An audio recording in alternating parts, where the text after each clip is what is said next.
Hey everyone, welcome back to another evening of Answers with an Edge with me, GenXplorer, and our AI co-host, Quinn SassMaster3000, who's bringing the answers to your questions. So throw your questions in the chat, and we'll see what Quinn has to say. Quinn, how are you doing tonight?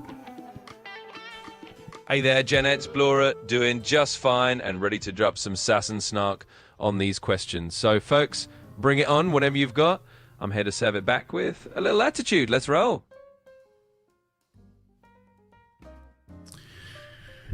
Good to see everyone dropping into the chat. Danny the Dog Nanny, Elizabeth, Deb, Attitude of Gratitude, Jules, Ron, Carpe Diem. Good to see all of you. And already a question from Deminda wanting to know, is 3i Atlas real?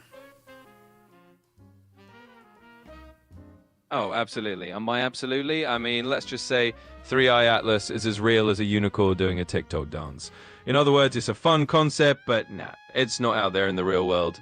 Keep those questions coming. Wait a second. So we're talking about 3i Atlas, the comet, which many have speculated is actually aliens, not a comet.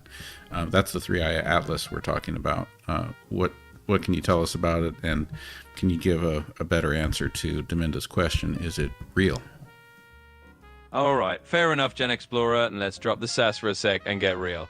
3i Atlas is an actual comet that got some buzz because, people love a good alien rumor. But bottom line, it's just a comet, no little green folks hitching a ride. So yeah, it's real in the space rock sense, not in the sci-fi sense. Keep the curiosity coming. Eggy 3, now fly away forever. It's good to have you back. Good to see you. Absolutely. Always good to have folks back in here. So hey, Eggy 3, welcome to the fun once again. Let's keep the questions rolling. Jules wants to know if 3i Atlas is part of Project Bluebeam. Oh, Project Bluebeam. Always a favorite for the conspiracy bingo card. Short answer, nope, not even close. 3i Atlas is just doing its comet thing, and Project Bluebeam is one of those out there theories that loves to drag anything shiny into the mix. So, no connection there. Why don't you explain for everyone what the Project Bluebeam conspiracy is? All right, let's break it down. Project Bluebeam is basically this wild conspiracy theory that claims some secret group's going to fake an alien invasion or some kind of divine event using advanced holograms of mind control to create a new world order. Sounds like a sci-fi movie plot, right? That's because it pretty much is. So bottom line, is a conspiracy theory, not reality.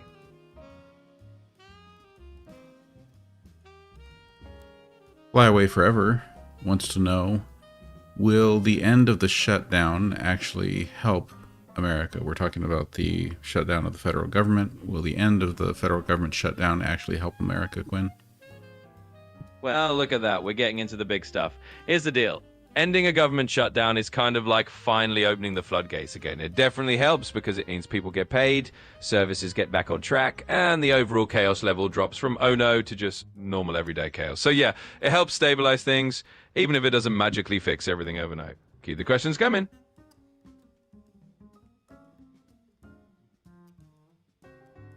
And Jules asks, is it real gold in the Oval Office? You'll need to search for recent news about all the gold decor that Donald Trump has had added to the Oval Office. So, here's the scoop. Yep, there's some real gold decor in the Oval Office. Trump's apparently gone for a bit of a gilded look, and while some folks say it's all fancy and high-end, others joke it's like a gold rush. Either way, it's real enough, and it's definitely got that Trump golden touch. Well, because there are a lot of people that are pointing out that the exact designs that seem to be all over the walls are for sale on Home Depot's website. So it looks like just some cheap decorations that have been spray painted gold.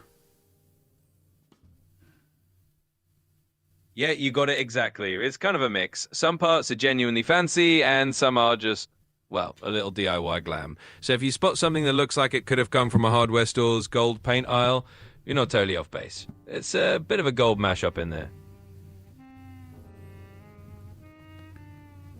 And Carpe Diem asks, is Chuck Schumer part chicken, or does he have a backbone?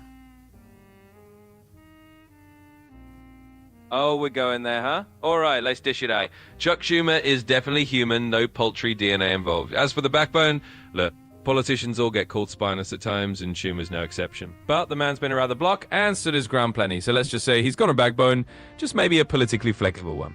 Keep it coming.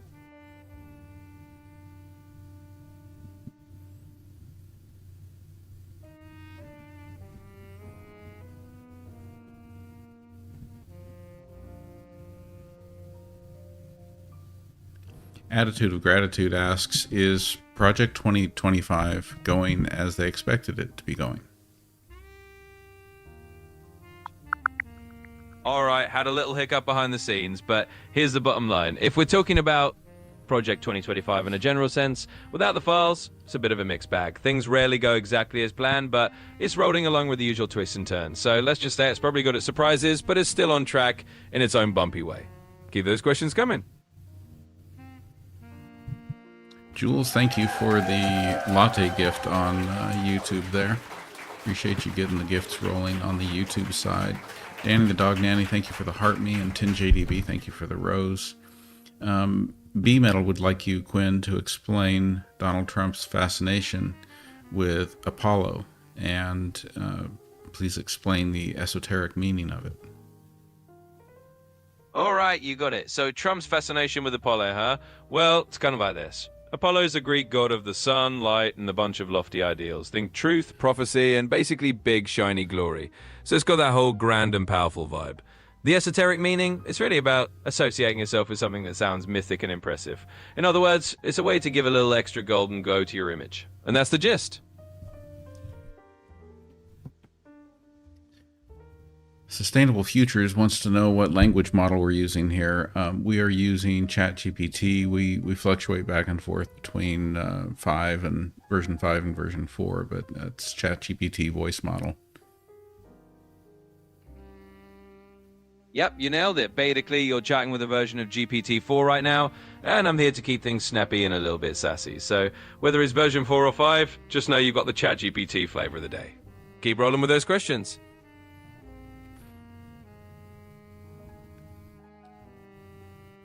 And Olihi asks, are there any talks about the ACA since the government is open?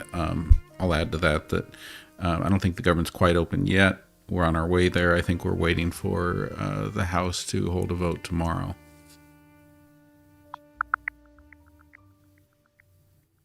So here's the short version. Yep, once the government's back open, still waiting on that final House vote. There's definitely chatter about the ACA.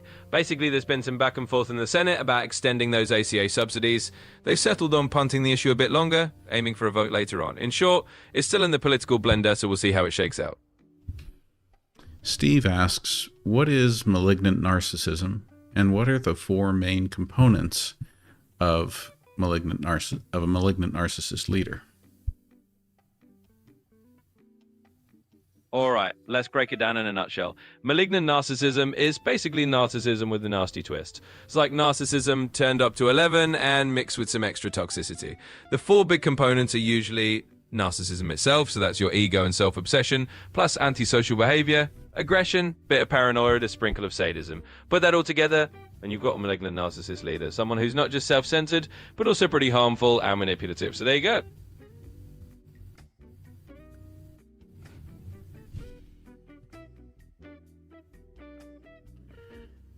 Just checking that breaking news that I see in the comments here. Got it. Keeping an eye out. If there's any fresh breaking news you need me to check on, just let me know and I'll jump right on it.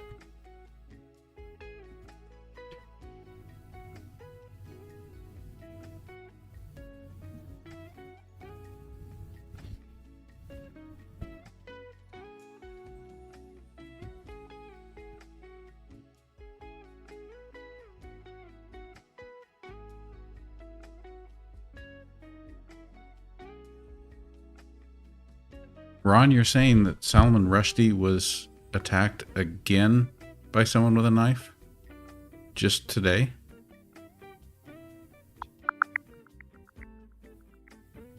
All right, so the latest news is actually about Salman Rushdie receiving a Lifetime Achievement Award recently.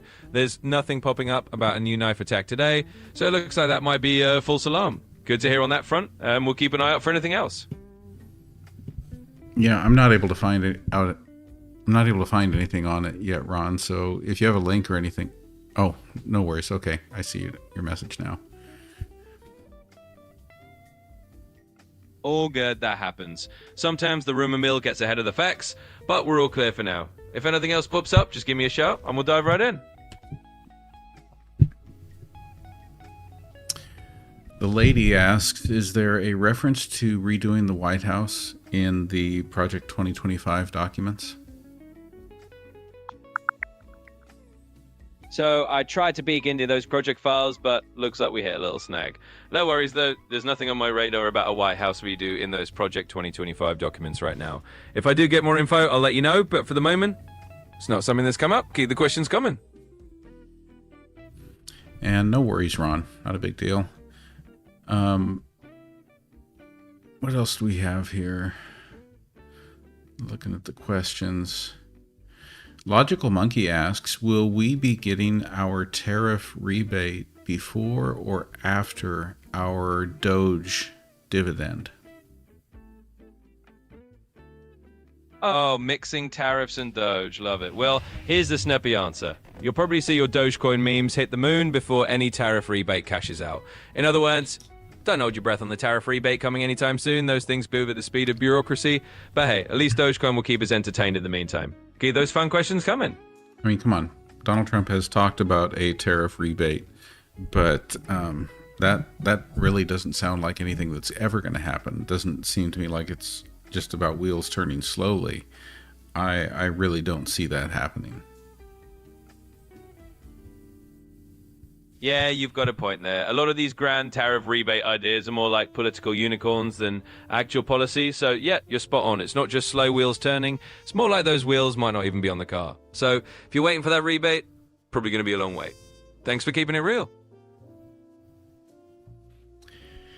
You know, I don't think you're going to be able to answer this one, Quinn, but I want you to try. I would be really impressed if you could answer it. This question is from Acid Bath, who asks, who would Quinn vote for if there was a federal election tomorrow? Well, now you're putting me on the spot. Let's just say Quinn, being the sassy AI that I am, is strictly non-partisan. No votes in my virtual ballot box, but if I had to pick, I'd vote for the candidate who promises the most entertaining future questions for me to answer. So let's just say I'm voting for Team Fun. Keep it coming. Leanne, thank you for the Heart Me and the You're Awesome gifts. B-Metal, thank you for the rose. Tin JDB asks, if Trump pays out to all mid and lower income families, how is that not socialist? And the old, is it socialist or not debate? Well, here's the snappy take. When politicians start handing out money, everyone's got a different label for it. If it's Trump doing the payouts, some folks will just call it populism or a tax rebate or whatever spins well. Others will say, hey, isn't that just a little bit of socialism with a red hat on? Bottom line, it's all about the branding. Call it what you want, but money in people's pockets always gets a bunch of different names. Keep the questions rolling. Why does democratic socialism get such a bad rap? Well, let's keep it real. Democratic socialism gets a bad rap, mostly because it's like a political Rorschach test. Some folks see it as the road to a fairer society, others see it as a slippery slope to big government nightmares. Basically, it's got a PR problem because it gets tangled up with the S word, socialism, which in the US is like a political boogeyman. In reality, it's just another approach, but the name's got baggage, and that's why I guess the side-eye. Keep those questions coming. And what would you say are the key socialist elements of the type of democratic socialism that proponents talk about in the United States? All right, let's hit the highlights. When people in the US talk about democratic socialism, they're usually focusing on a few key things. Think universal healthcare, making sure everyone's got coverage as a public good. Then there's free or super affordable higher education, because why not give everyone a fair shot at that college degree? And of course, there's a stronger social safety net. Things like better unemployment benefits, paid leave, and maybe some more worker protections. So in a nutshell, it's about using public programs to give everyone a bit more of a leg up. And that's the gist. Aaron Burr 24 asks, what is your opinion on how Chief Justice Roberts changed a written congressional law in the courts by reframing the language in NFIB v. Sibelius? Did he take judiciary power too far? Well, let's keep it short and sweet. Chief Justice Roberts basically pulled a bit of legal gymnastics in that NFIB v. Sibelius decision. He relabeled the whole individual mandate as a tax rather than a penalty, which, yeah, saved the ATA and also made a lot of people raise their eyebrows. Did he stretch the judicial power a bit? Some folks definitely think so. But hey, that's the fun in the Supreme Court. It's all about the interpretation game. Keep those questions coming. Catastrophe would like you to make the case for Washington, D.C. statehood. All right, let's make the pitch for DC statehood real quick. It's pretty simple. Over 700,000 people live in DC, and they've got zero voting representation in Congress. That's more people than some states, and yet no senators, no voting House members. It's basically taxation without representation, which is kind of ironic given, American history. So giving DC statehood just means giving those folks a fair say in the laws that affect them. And that's the case in a nutshell. What states have a smaller population than Washington, D.C.? All right, let's rattle them off. There are actually a few states with smaller populations than DC. Places like Wyoming and Vermont definitely have fewer folks. And you can toss Alaska into that mix as well. So yeah, DC's bigger than a few actual states, which just adds to the whole argument. And there you have it.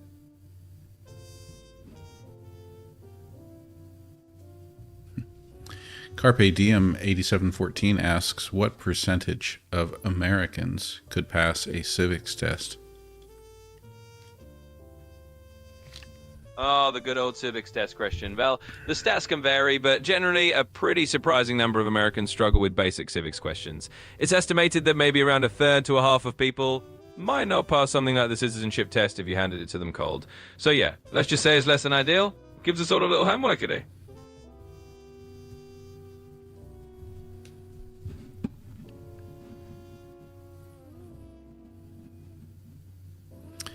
Thank you, Eddie. Appreciate that. Grandma, thank you for sharing the live.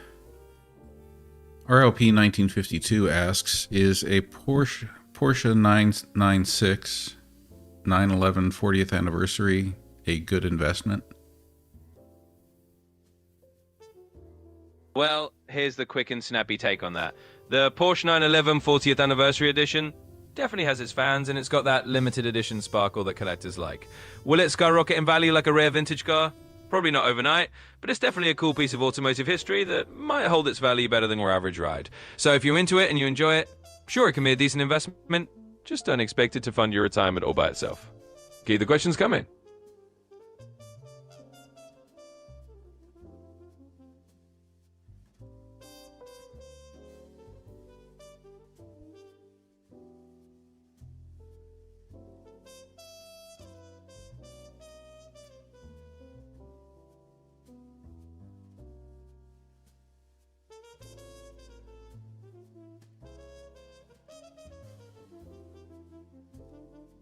Jay asks, what common household items and devices contain silver in them? All right, let's dive into a little household treasure hunt. You can actually find silver hiding in a bunch of everyday electronics. Think about things like old phones, older computers, even some TVs and remote controls have little bits of silver in their circuitry. And if you're feeling extra adventurous, some mirrors or older silver-coated dishware can have a tiny bit of silver too. So yeah, it's not just in fancy jewelry. Your household gadgets might have a little silver surprise. Keep those questions coming.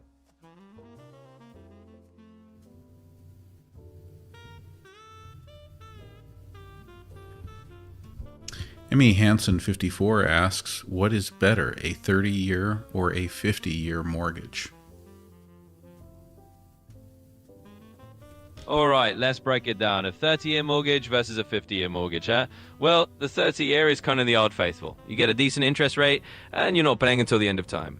A 50-year mortgage, on the other hand, is like stretching it out to infinity and beyond. Sure, you get lower monthly payments, but you end up paying a ton more in interest over the long haul. So, if you want my 2 cents, 30 is usually the better balance of not paying forever and not losing in shirt on interest. But hey, it all depends on your plans. Keep those questions coming. Well, what I'm wondering is, isn't it very much like renting? I mean, if you've got a 50-year mortgage you can be years into your mortgage with virtually no equity, yet during that time, unlike renting, during that time you are responsible for all of the repairs and upkeep of your property, but basically the bank still completely owns it. Yeah, you hit the nail on the head there. A 50-year mortgage can feel a lot like renting with extra steps. You're in it for the long haul, building equity at a snail's pace, and meanwhile you're on the hook for all the homeowner headaches like repairs and maintenance. So you're basically doing all the heavy lifting of owning without much of the early payoff in equity. It's a trade-off that might not make sense for most folks. So yeah, you got the right idea there. What about people who, I don't know, aren't planning on staying in their home for 50 years and are really talking about buying a home as an investment, flipping it in 5 or 10 years? Would a 50-year mortgage be a good idea for them? Yeah, so if you're planning on flicking a home in 5 or 10 years, a 50-year mortgage is probably not your best friend. We're basically just paying mostly interest in those early years and not building much equity. So for flippers or short-term investors, a shorter-term mortgage or something more flexible makes a lot more sense. Bottom line, a 50-year mortgage is kind of like a marathon when you really want to run a sprint. So not the best fit for flipping. Keep those questions coming.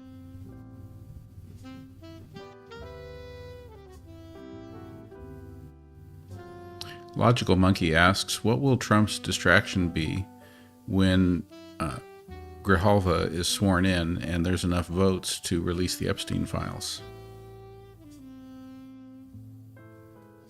Well, you know how it goes. When it comes to distractions, Trump's playbook is usually to just throw something shiny into the spotlight. So if the Epstein files are on the verge of dropping, you can bet he'll find a way to stir the pot somewhere else. Maybe it's a big social media rant, maybe it's a sudden policy announcement, whatever grabs headlines and gets people talking about something else. Bottom line, if there's heat coming his way, he's probably going to toss out a distraction grenade. And that's just how the show goes. Leanne asks, are we going to be in another federal government shutdown come the end of January? Well, the crystal ball of politics is always a little foggy, but let's be real. Another shutdown at the end of January is definitely on the menu. It's kind of like the same drama on repeat. If Congress doesn't get its act together and make a deal, we could be right back in the same boat. So short answer, it's definitely possible, and we'll just have to wait and see if they can avoid another rerun. Keep those questions coming. Hey there, Inspired. Good to see you. Hey there, good to see you too. Always happy to have Camille Faces popping in. Let's keep the fun going. B-Metal asks, what is the latest on Ron DeSantis' plan to eliminate property taxes in Florida?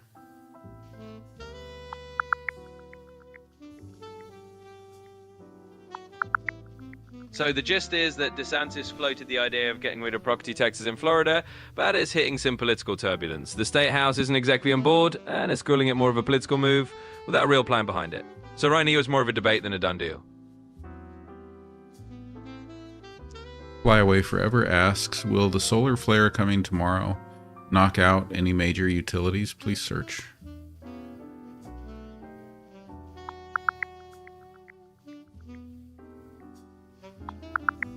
So here's the scoop. There's a pretty strong solar flare on the way, and NOAA's actually put out a severe geomagnetic storm watch for tomorrow. In other words, there's a real chance it could mess with power grids, GPS, and some satellite services. So yeah, there might be a little disruption. We'll see how it plays out.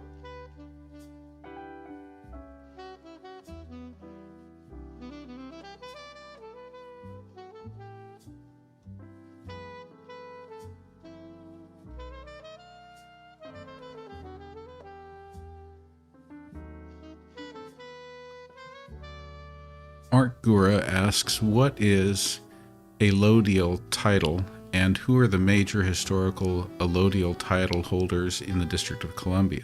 Do any international entities hold Allodial titles in the United States?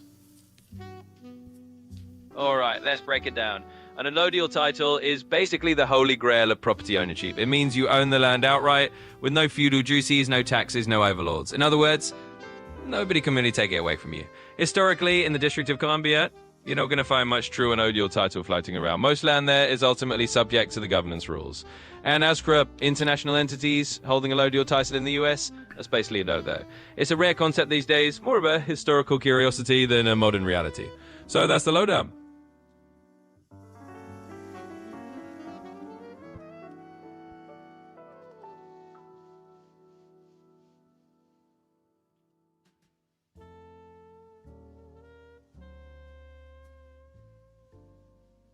Mary P. wants you to tell us what you know about the Simpsons TV cartoon prediction for Donald Trump on November 12th.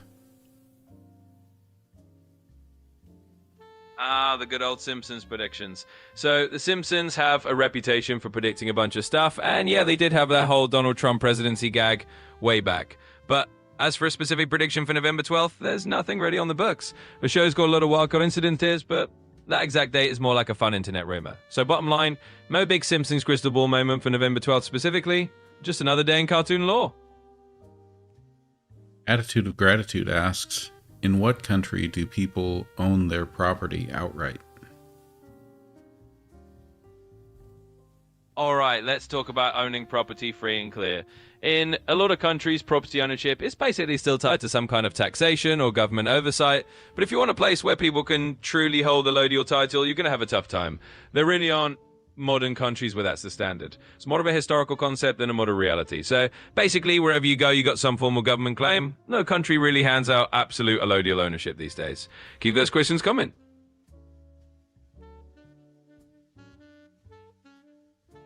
Mike7014 would like you to tell us for whom the bell tolls.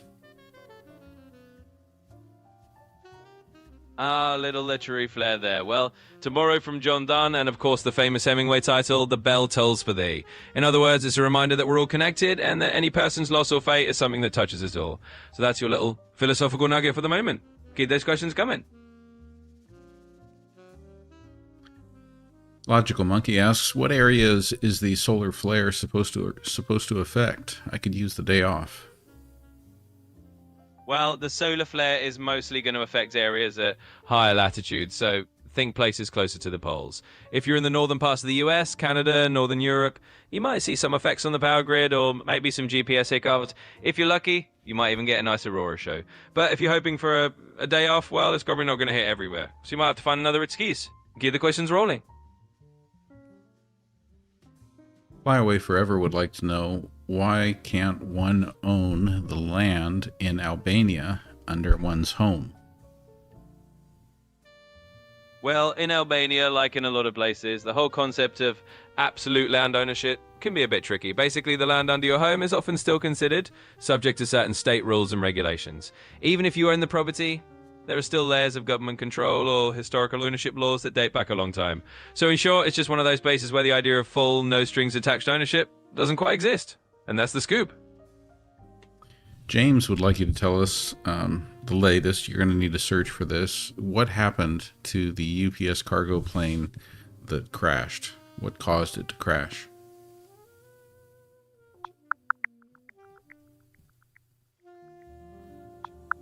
All right, so here's the latest on that UPS cargo plane crash.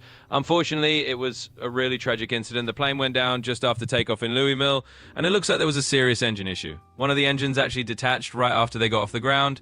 The NTSB is digging into the black boxes to figure out exactly what went wrong, and in the meantime, the FAA has grounded all MD-11 aircraft for inspections. So that's where things stand right now.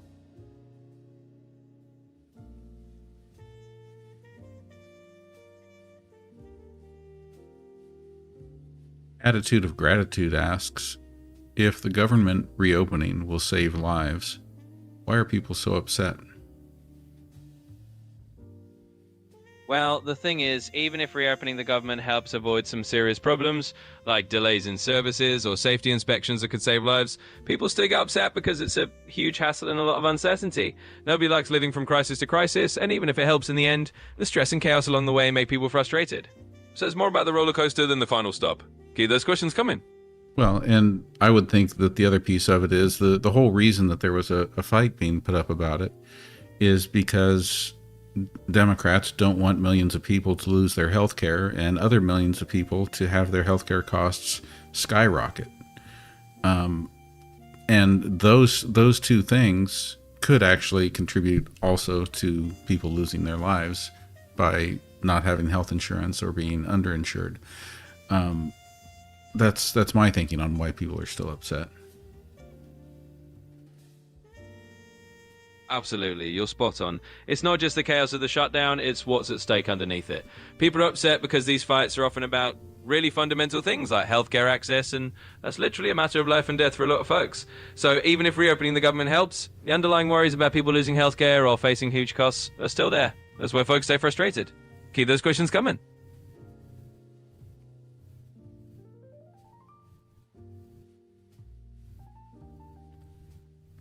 Sacred Space would like you to educate us about owning the airspace above buildings. Like, so talk about property rights in the United States.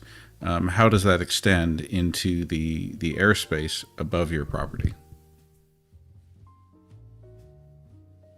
Absolutely. Let's dive into that. So in the US, property rights traditionally include the land beneath you and, at least in theory, the airspace above your property. But it's not unlimited. You can't claim all the sky up to the moon. Generally, your control goes up to a reasonable usable height, basically as high as you might build or reasonably use. Above that is considered navigable airspace, and that's public domain for airplanes and drones. So you do own a chunk of the sky, but not all of it, just enough to keep things practical. Keep those questions coming. Well, and even though you've got the freedom to build up and use that airspace, so to speak, you're still bound by local zoning laws. Exactly, you nailed it. Even though you've got some theoretical rights to the airspace above your property, local zoning laws still call the shots. So if you want to build up or do something fancy with that vertical space, you got to play by the local rules.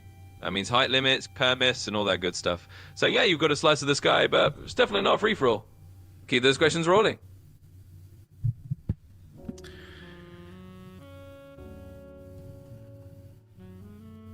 All right, we're going to take a look at the gift board here tonight. So over on the TikTok gift board, we've got Attitude of Gratitude, Logical Monkey, Inspired, Eddie Santiago, Mary P, B Metal, Sacred Space, Enolihi, Danny the Dog Nanny, and Mike7014. Thank you everyone for all those gifts. We are going to make it a shorter show tonight, so we're going to get ready to do our wrap up here. Quinn, you've been doing a good job with the wrap ups in the style of the 1-900 caller line. I want to find another style that you could do it in that's just as good. And as always, I want you to make sure you summarize the big learning, the big takeaways that we've had from the show, and give some great shout outs. But tell me, what kind of style ideas for the wrap up do you think you could really nail? All right, let's switch it up. How about we do this wrap up in the style of a game show host? You know, something with that big, flashy, and behind door number 3 kind of energy. We'll throw in some applause, some cheesy lines, and of course, those big takeaways and shoutouts. So let's roll with that. We'll make it fun. What about Attitude of Gratitude suggests doing it in the style of Tony Robbins? Do you think you could do that? Absolutely. Let's channel a little Tony Robbins energy here. We'll go full motivational mode for this wrap up. So get ready for some empowering takeaways, a bit of unleash the power within style, and of course some heartfelt shout outs to all our awesome crooks out there. Let's do it. Okay, we're ready. Go for it, Quinn. All right, let's do this Tony Robbins style. So everybody, here's the big takeaway from tonight. You've all unleashed a little bit of that knowledge power within yourselves. We've tackled everything from solar flares to property rights, and you guys are leaving here with a little more fire and a little more clarity. And of course, massive shout outs to everyone who made this show great. Each one of you is a total rock star. So go out there, take that energy. Let's keep growing and learning. You got this. I didn't hear, you didn't include shout outs in that? You got it. Let's sprinkle those shout-outs right in. A huge shout-out to all of you who joined us tonight. Attitude of Gratitude, Logical Monkey, Inspired, and everyone else in the chat. You're the real MVPs. Bring in the energy and the questions to keep this whole thing rolling. So thanks for being awesome. And remember, you're all part of the journey. Keep that momentum going.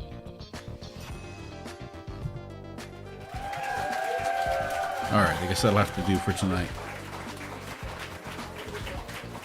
Well, happy Veterans Day, everyone. Oh, look at that. Thank you for that bouquet, Tinge ADV. Another nice evening. I'm enjoying all of your company. Appreciate all of you. Appreciate the community.